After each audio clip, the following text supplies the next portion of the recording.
Hello, everyone. Scott Simon with you. Simon Says, and we hope you enjoyed our recent episodes with Jeff Riggles of Capital Newspapers in Madison, Wisconsin, as we talk about journalism issues. But today we're going to change the topic to something that is timely right now. If you are watching television and listening to the radio, you're hearing a lot of ads for the upcoming Medicare enrollment period, which goes from October 15th through December 7th. And so I thought it was timely to invite Matt McCann on the air. And Matt, I guess this is a milestone year for you, because 20 years ago, you started a business that today is relevant to the topic that we're going to have at hand, Medicare and retirement planning. Tell us about your business and tell us how you got started. First of all, thanks for joining me. Well, great to be on Simon Says. I'm very proud to be one of your guests. Really simple. In 1998, I was working for ABC in Chicago. Disney had purchased ABC. There was management changes. So I found myself, as many radio people do from time to time, looking for a job. And I was working some part-time jobs in Chicago radio and trying to find something full-time. Most of my job offers were outside the city. I wanted to stay in Chicago primarily because my son, who was 5 years old at the time, didn't want to move him. And my mom, at age 59, had gone through a series of health events which led her to nursing home care, so I was kind of seeing what was going on with her. As all came up, I saw an ad for this long-term care insurance position to sell long-term care insurance. And, of course, you didn't go to college to sell insurance, but I knew a little bit about what was happening because of long-term care, so I thought that would be something to do part-time, maybe just until I get that next full-time radio job. So I started doing it. I started doing very well at it. I learned a lot about the impact of longevity and the financial costs and burdens that come with aging. And, of course, some of this stuff can happen when you're younger, as it did with my mom and so many people across America. So as it turned out, this is what I became a second career. I am now national in scope, primarily Internet-based, so I meet clients across the country through the telephone and the Internet, helping them plan for the impact of longevity. As many of us, especially in the age group of 45 to probably 68 to 70, understand the impact of longevity. Caregiving is very difficult on family members, and paid care drains savings and adversely impacts income and assets. So as we get older, if we don't have some kind of plan in place, what happens is the family either must provide that care, because health insurance and, of course, Medicare and Medicare supplements pay a very limited amount for most long-term health care. It creates a huge burden on families. Adult children have their own families, their own careers, their own children, their own responsibilities, and trying to balance being a caregiver while dealing with your own career and everything else is really tough. Long-term care insurance obviously provides the tax-free resources to address those issues and allows family to be family. And that's one thing, Scott, that throughout the now 2 decades I've been doing this, when I go through claims, I usually deal with the adult children, and usually the first thing they mention before money is the fact that their mom or dad had a policy, gave them the gift of time to really be family, as opposed to running around trying to figure out what to do next. So that's kind of my quick story, which kind of dragged a little bit longer, but and that's what I'm doing. So it's certainly a little bit different than being on the radio and dealing with the public that way. Now I deal with the public in another way, but the difference is I have that firsthand connection with consumers. And not only do I have that connection when I help them plan, I get to deal with their families and the aftermath, and where the families call me and say, gee, thank you, because you really helped our family in this crisis. And that's what it is. It becomes a crisis, and crisis planning is never a good thing. And we're going to, a little later in this podcast, tell people where they can see some videos of you speaking on long-term care, and also your website as well. And we're also going to talk a little bit in just a couple of minutes about long-term insurance. But first, let's talk a little bit about Medicare, since it's coming up. How much of a factor does your talks with families about long-term care involve Medicare planning? Quite a bit. Average age of my client is around 52, 53 years old. They have a vague notion of what Medicare does, and that notion usually has to do with mom or dad. And when I first started back in the late 90s, people had really no concept. They just thought Medicare will pay for all long-term care.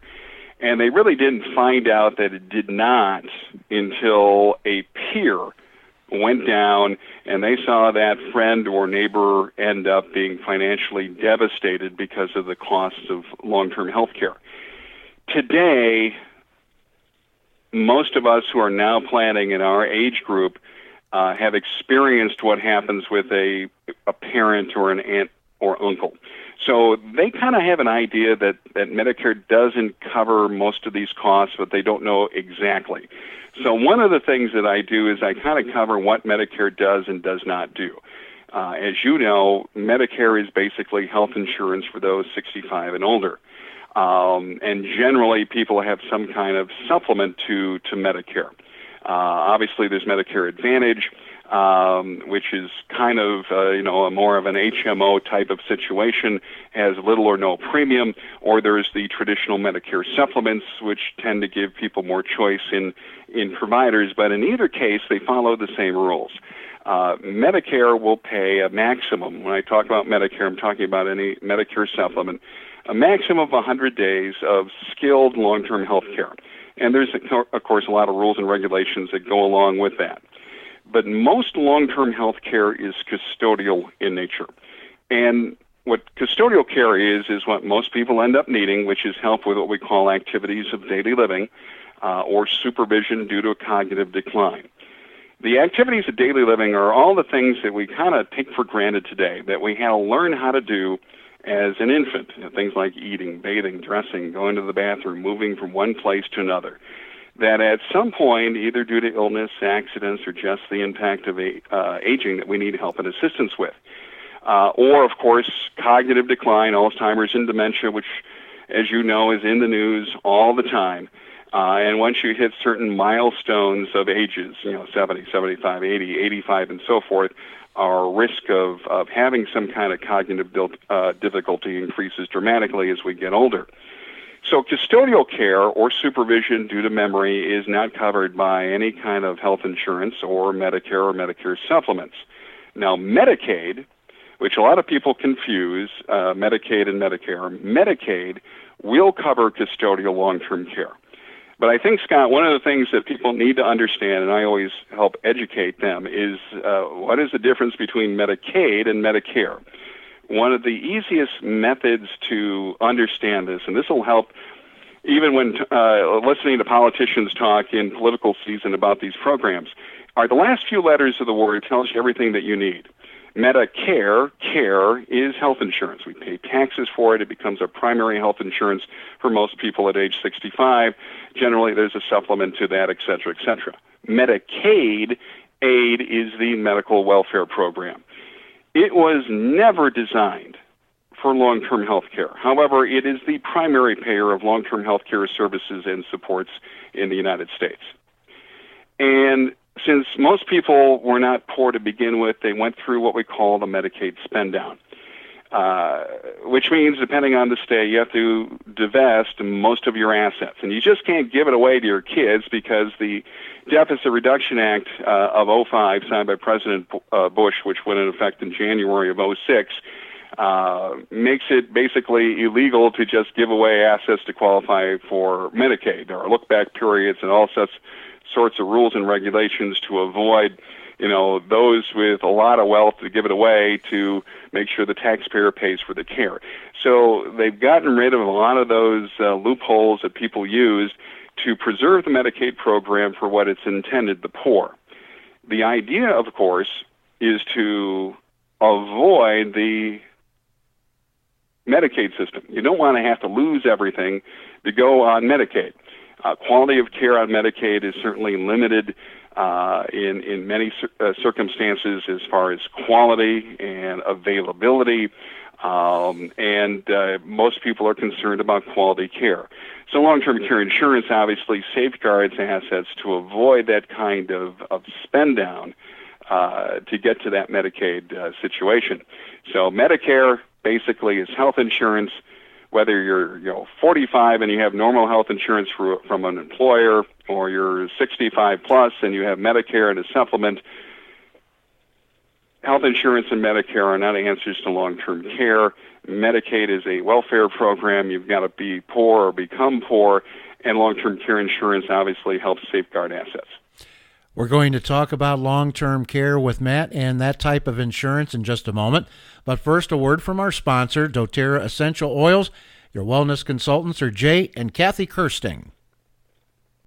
I have personal experience myself with doTERRA Essential Oils. Last year, I was stricken with a heart attack, ended up in a hospital for a month and a half. And when I came out of a coma, I was groggy, I wasn't alert, and Jay Kirsting brought by a vial of wild orange essential oil from doTERRA. And day by day, I could see that I was becoming more alert. And it really did work. And it worked for Jay. That's how he got to be a doTERRA Essential Oils consultant. Here's his story about what doTERRA Essential Oils did for him. I got involved because I was having a real issue, and this may surprise some. I've spent a number of years in broadcasting, and I was under so much stress that I was unable to speak almost nonstop. That was me. I couldn't get a thought out. My wife reached out to a friend of ours and said, "Stephanie, maybe you've got something. Let's try it."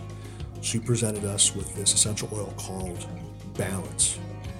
And all this one I did was I rubbed it on my hands and I inhaled it. So I would just put my hands over my nose and I would inhale it.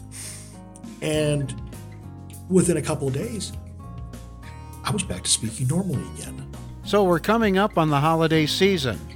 If you're looking for a great gift idea for someone, contact Jay and Kathy Kirsting for doTERRA Essential Oils. You can go to their website, jkirsting.com, and there's a link there to their doTERRA products. There's many of them to choose from. Take your time and get something for yourself. After all, if you're happy, everyone else is happy. Talking about long-term care, Medicare, and things we all need to know when we head into retirement. Matt, what is the optimum age for someone to start thinking about retirement? I was thinking about this question the other night. I think it's not impossible, but to expect a 25-year-old to really be focused is kind of a stretch. Do you have an optimum age where people should really start thinking about retirement planning?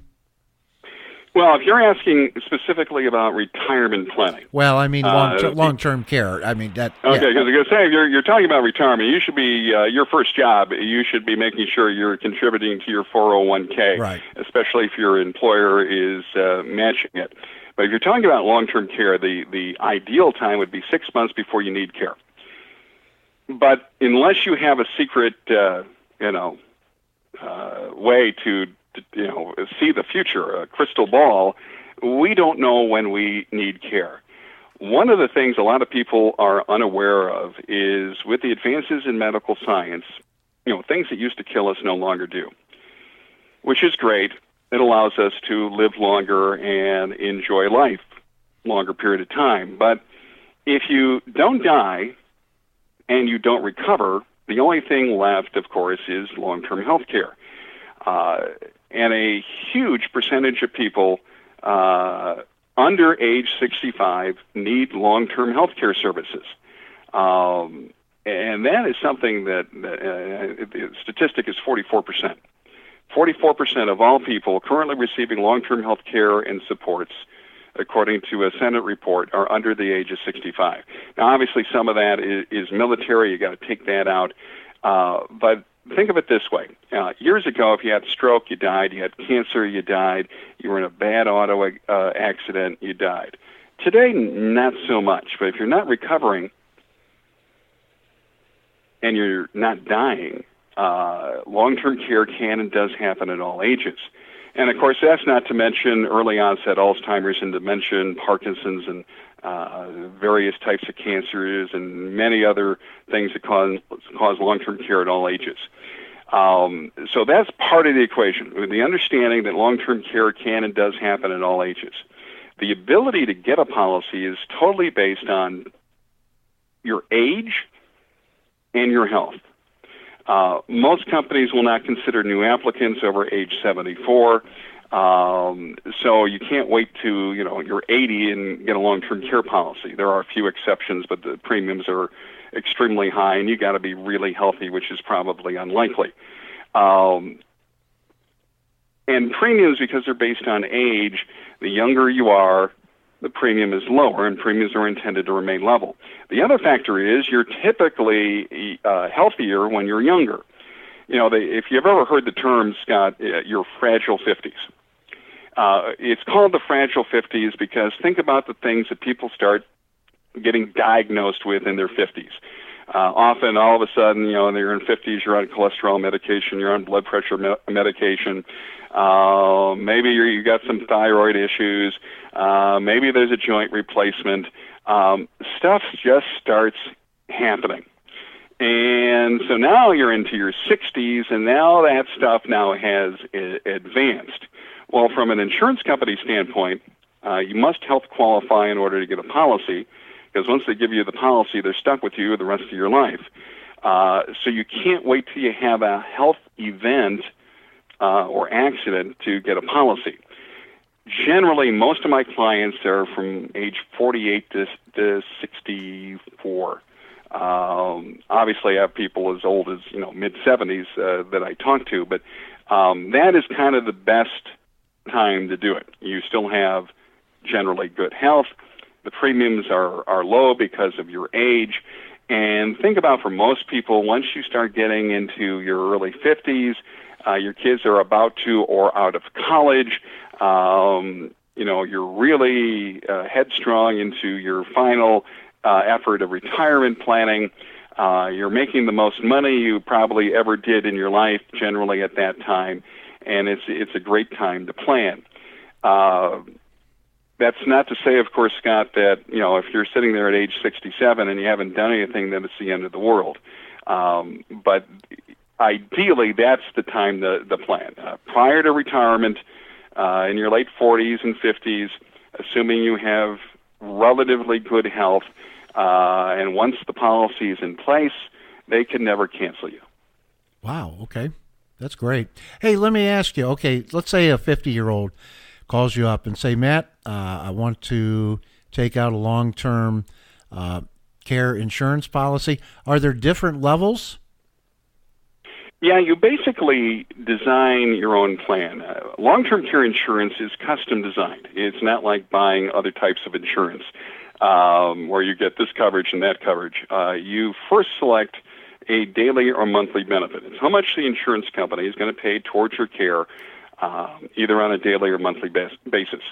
Generally, we recommend options that are monthly benefit because of how home care is delivered. You don't want to be in a situation where you have 3 providers on Wednesday, where you're way out of pocket with expenses and have no one on Thursday where you're not getting anything from the insurance company. So most of the major companies offer a monthly benefit, which is important because most long-term care claims start off with home care. That way you don't have to really, make a huge effort of when providers come, or otherwise, if you have a policy that just paid a daily benefit, that would be a big concern. So you start off with this monthly benefit, and then you start off with a pool of money. It's how much is in the policy on day one. Now, in the old days, there were policies that had unlimited benefits, meaning you could never run out. And there are a couple of options for unlimited benefits. They tend to be a little bit more expensive. But if you don't have an unlimited plan, you have a pool of money. So it's how much money is in the policy on day one prior to inflation. 45 states have participated in the Federal Long-Term Care Partnership Program. This program provides additional dollar-for-dollar asset protection if you have a qualified long-term care policy.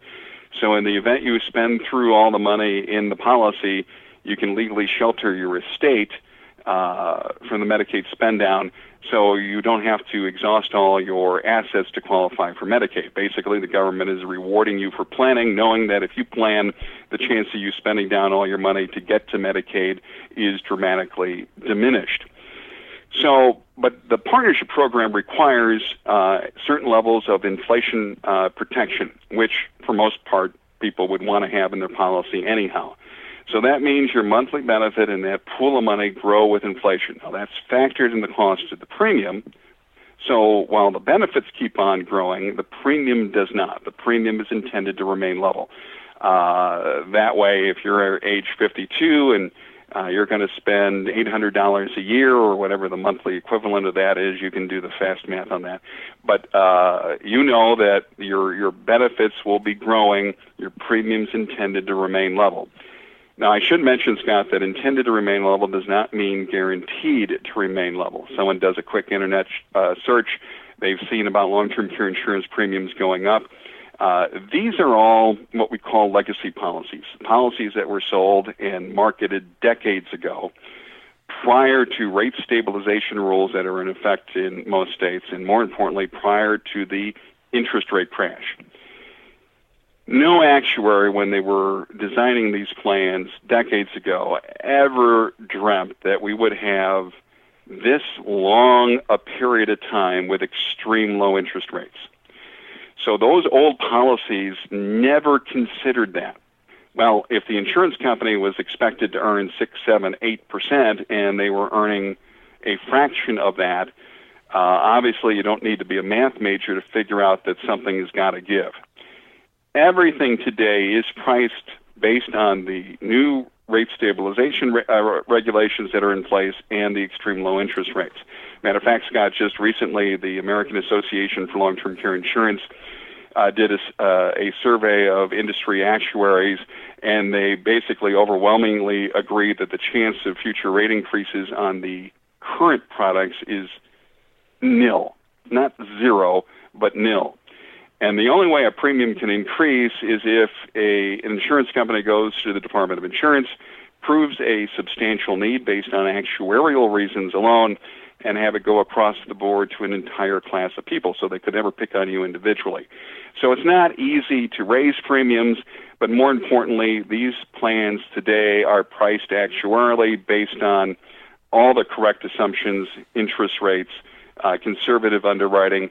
So if you're 52, 55, 57, 49, 62, whatever, you can kind of plan that, okay, I've got these benefits that are growing. Spouses and partners can have shared benefits, and you can kind of budget in what you expect to pay over the course of your lifetime, which is a fraction of the cost of long-term care. And when you look at the statistics, the chance of any one of us needing some type of long-term health care service is extremely high. It's really less an if and more a when and how long. And that's what we don't know. We don't know the when. We don't know the how long. If we did, obviously planning would be super easy.